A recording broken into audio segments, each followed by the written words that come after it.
Hello everyone, आप सभी का स्वागत है हमारे इस यूट्यूब चैनल पर। और आज मैं एसएससी सीजीएल 2021 के मेंस के बारे में बात करूंगा कि लास्ट के जो 20 दिन बचे हुए हैं उस 20 दिनों में आप मैथ्स में किस तरीके की स्ट्रेटेजी को अपनाएं कि आपका जो स्कोर है वो थोड़ा सा इम्प्रूव हो जाए।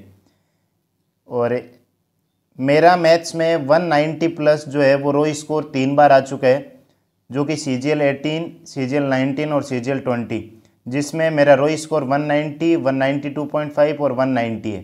तो एकदम सटीक रणनीति मैं बताऊंगा इसके लिए कि मैं लास्ट के 20 दिन में क्या करता था और आपको क्या करना चाहिए। उससे पहले मैं बता दूं, अगर आप मॉक टेस्ट लगा रहे हैं और अगर आपका मॉक टेस्ट में स्कोर 185 के आसपास आ रहा है तो आप इस वीडियो को ना देखें तो ही सही रहेगा, क्योंकि आप अपने आप ही अच्छा बेहतर कर रहे हैं तो कोई ज़्यादा टाइम वेस्ट करने की ज़रूरत नहीं है। अगर आपका स्कोर 120 से लेकर के 170 की रेंज में आ रहा है तो आप इस वीडियो को थोड़ा सा ध्यान से देखिए, और अगर उन चीज़ों पर अगर आप काम करेंगे तो 20 दिन में डेफिनेटली आपका स्कोर बहुत ज़्यादा इंप्रूव होगा। अगर आपका स्कोर 120 आ रहा है और आपको 170 तक पहुंचाना है या 160 तक पहुंच सकता है, और अगर आपका स्कोर 170 आ रहा है और 160 की रेंज में तो उसको 190 आप किस तरीके से पहुंचा सकते हैं, उसके बारे में बात करेंगे कि आप लास्ट के 20 दिनों में किस तरीके से मैथ्स पर काम करें। तो उससे पहले मैं कुछ 2-3 चीज़ें बता देता हूँ। जैसे मान लो हम बात कर रहे हैं कि मॉक टेस्ट के बारे में। अगर मैं मॉक टेस्ट के बारे में बात करूँ, आपका स्कोर जो है 120 से लेकर के 140 के बीच रह रहा है। अब आप दो तरीके के मॉक टेस्ट लगा सकते हैं, या तो जैसे आपने दिया होगा प्रीवियस ईयर मॉक टेस्ट, या आपने जो किसी भी जो प्लेटफॉर्म है उसका रैंडम जो टेस्ट बने हुए हैं उसकी बात कर लेते हैं। प्रीवियस ईयर में आपने अगर मॉक टेस्ट दिए और अगर आपका प्रीवियस स्कोर 120 से लेकर के 140 के रेंज में रह रहा है तो आपको क्या करना है, आपको नया कंटेंट बिल्कुल भी नहीं पढ़ना है।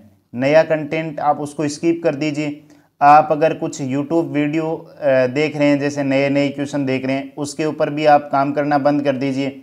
सिर्फ और सिर्फ आपको प्रीवियस ईयर पर फोकस करना है।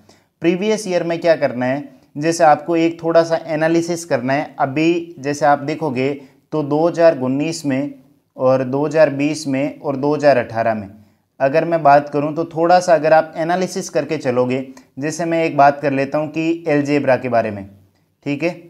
अगर मैं अलजेब्रा या बीजगणित की बात करूं तो अलजेब्रा या बीजगणित में फिक्स जो कि 2 या 3 टाइप है, 2 या 3 टाइप है, उस 2 या 3 टाइप में से ही बार बार सारे प्रश्न जो है वो रिपीट हो रहे हैं। चाहे आप सीजीएल मेंस 18 की बात कर लें, 19 की बात कर लें और 20 की बात कर लें, उन तीनों में फिक्स अलजेब्रा में से 2 या 3 टाइप है वही बार बार रिपीट हो रही है। तो पहला काम आपको क्या करना है कि जो जितने भी आप प्रश्न कर रहे हो तो उन 2 या 3 टाइप पर आप कम से कम 20-20 सवाल कर लीजिए, और 20-20 सवाल करने के बाद में जो आपका फॉर्मूला आ रहा है उस फॉर्मूले पर आप इतना तोड़ मरोड़ करके उस फॉर्मूले पर काम कर लीजिए ताकि उस पर अगर कोई घूम करके प्रश्न आता है तो उसको आप आराम से मतलब 30 सेकेंड या 30 सेकेंड के अंदर उसको अटेम्प्ट कर पाएँ। एक तो काम करने की रणनीति ये। दूसरा, अगर मैं कहूँ अब अगर आप मान लीजिए मैं बात करूँ बीजगणित की या अलजेब्रा की, अगर आप अलजेब्रा को पूरा करने बैठोगे और अगर आपका स्कोर 120 से लेकर के 140 के बीच में आ रहा है तो कम से कम अलजेब्रा में आप नहीं मान के चलोगे तो 15 से लेकर के 20 टाइप के बीच के सवाल आते हैं। तो अगर आप एक दिन में 3 टाइप के सवाल ही निपटाते हैं तो भी आपको अलजेब्रा का रिवीजन करने में और उस पर प्रैक्टिस करने में 5 से 6 दिन लग जाएंगे, जो कि 5 से 6 दिन बहुत ज़्यादा है। 5 से 6 दिन में आपको 5 टॉपिक कवर करने हैं, तो ये इंपॉर्टेंट चीज़ होती है आपकी। अब इसमें करना क्या है, जैसे मान लो एक फिक्स आपका x की पावर 3, y की पावर 3, z की power 3 -3xyz is equal to x plus y plus z, ये जो फॉर्मूला है इस फॉर्मूले पर क्वेश्चन आना ही आना है, ये फिक्स आइडेंटिटी है।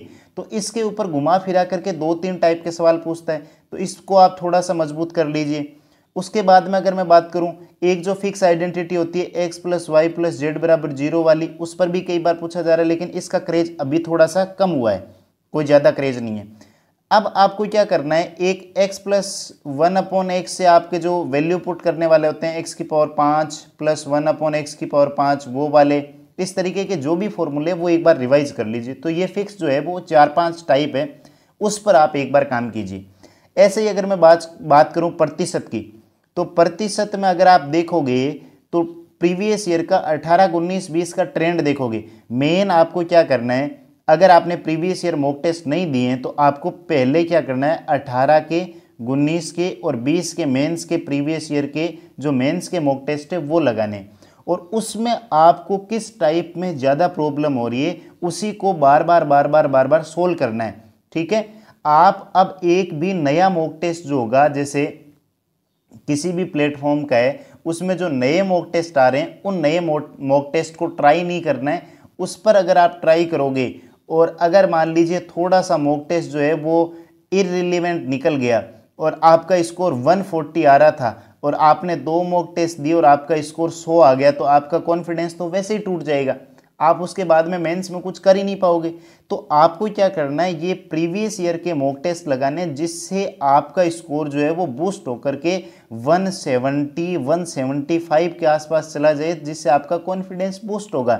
कॉन्फिडेंस बूस्ट होगा, उससे क्या होगा कि आपके अंदर एक अलग ही एनर्जी आ जाएगी कि हाँ 170 175 की रेंज में आ रहे हैं तो मैं इतना स्कोर कर लूँगा, और वही एनर्जी आपकी एग्जाम में काम करती है और आप स्कोर अच्छा स्कोर कर पाते हैं।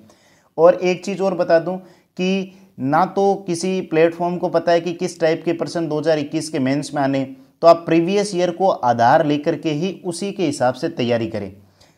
अब प्रतिशत में क्या होता है, प्रतिशत में टोटल जैसे मान लो 14 या 15 टाइप है, लेकिन 14 और 15 टाइप में से प्रतिशत में टीसीएस के आने के बाद में 3 या 4 टाइप जो है वो मोस्ट बार बार रिपीट हो रही है।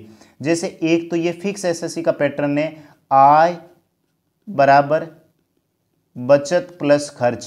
ठीक है, इस वाले पैटर्न पर क्या होता है कि आय में 21% की वृद्धि कर दी गई, तो बचत में 15% की कमी कर दी गई, तो बताओ खर्च में कितने परसेंट वृद्धि या कमी होगी, इस टाइप के प्रश्न। तो ये फेवरेट है टीसीएस का, ये पूछेगा ही पूछेगा। अब जैसे अगर आप काम कर रहे हैं तो जनसंख्या वाला अभी पूछ ही नहीं रहा है, तो उसके ऊपर आप फालतू में अगर आप क्वेश्चन लगा रहे हैं लास्ट के दिनों में तो वो ज़्यादा सही नहीं है। फिर जैसे चुनाव संबंधित क्वेश्चन है, चुनाव संबंधित अभी एक बार थोड़ा सा ट्रेंड में नहीं है तो उसको भी आप स्किप कर सकते हैं।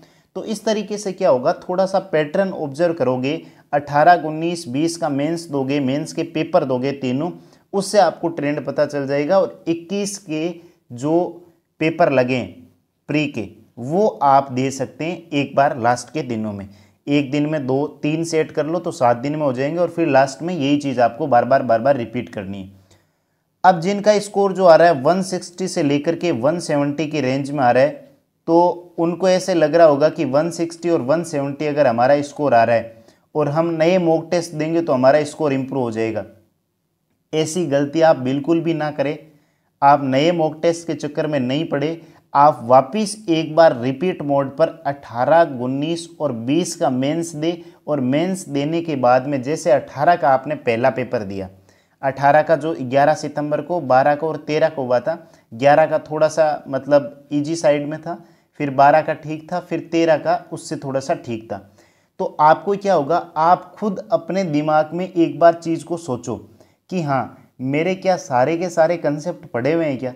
अगर मुझे ऐसी कोई दिक्कत आ रही है जिसमें मुझे कंसेप्ट ही नहीं समझ में आ रहा है तब तो बात अलग है, लेकिन जब आप मेंस का मॉक टेस्ट 11 का 12 का 13 का या फिर जैसे 2019 के 15 16 और 18 नवंबर के पेपर लगाओगे तो उससे क्या होगा, आपको एक चीज़ दिमाग में क्लियर होगी कि हाँ मुझे जो है वो कंसेप्ट की कोई कमी नहीं है, मेरे पास सिर्फ और सिर्फ टाइम की कमी पड़ रही है। और टाइम की कमी आपकी इस वजह से पड़ रही है क्योंकि आपने उस टाइप के क्वेश्चन पर थोड़ा सा टाइम नहीं दिया।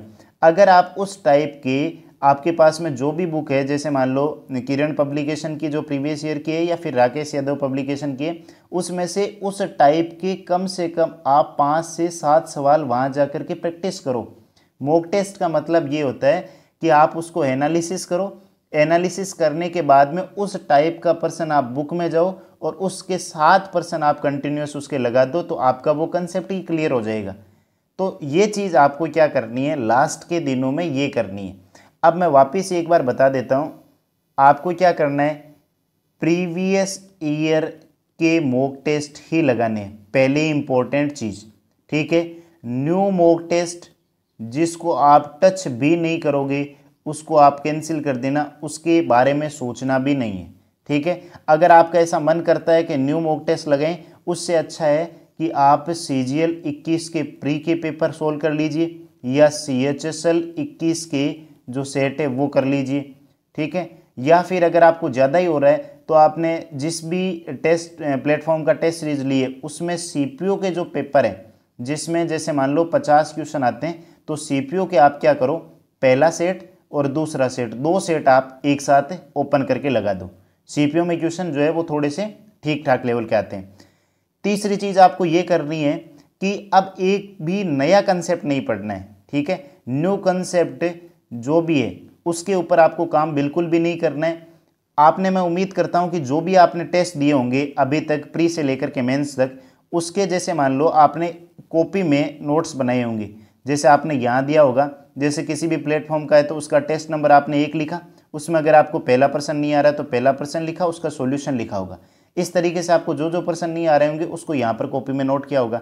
तो आपको क्या करना है, इन क्वेश्चन को बार बार रिवीजन करना है। जितनी बार रिवीजन मोड में लाओगे आपके कंसेप्ट की क्लियरिटी उतनी ही आसान होगी और आप क्वेश्चन को जैसे देखते ही आपको समझ में आ जाएगा ये इस टाइप का है और उसको बहुत ही आसानी से आप कर पाओगे। तो यही आपको स्ट्रेटेजी फॉलो करनी है और बाकी इसमें कुछ नया नहीं है। आपको नया मैटर नहीं पढ़ना है, नए मॉक टेस्ट नहीं देने, सिर्फ और सिर्फ प्रीवियस ईयर के दे दो। आप प्रीवियस ईयर में 18, 19 और 20 के दे दो और बाकी आप 21 के CHSL के और CPO के दे सकते हो अगर आपके पास में थोड़ा सा ज़्यादा एक्स्ट्रा टाइम है। अगर आप ये स्ट्रेटेजी फॉलो करते हैं तो आपके डेफिनेटली 25+ नंबर जो है वो इंक्रीज हो जाएंगे।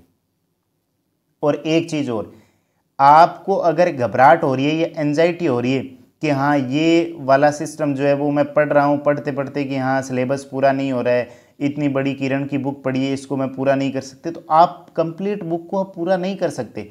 आपके जो नोट्स बनाए हैं उसी को रिवीजन करना है। ठीक है, वो किसी से नहीं होगा, उसके लिए आप ऐसे सोचते रहोगे तो सोच सोच कर परेशान हो जाओगे।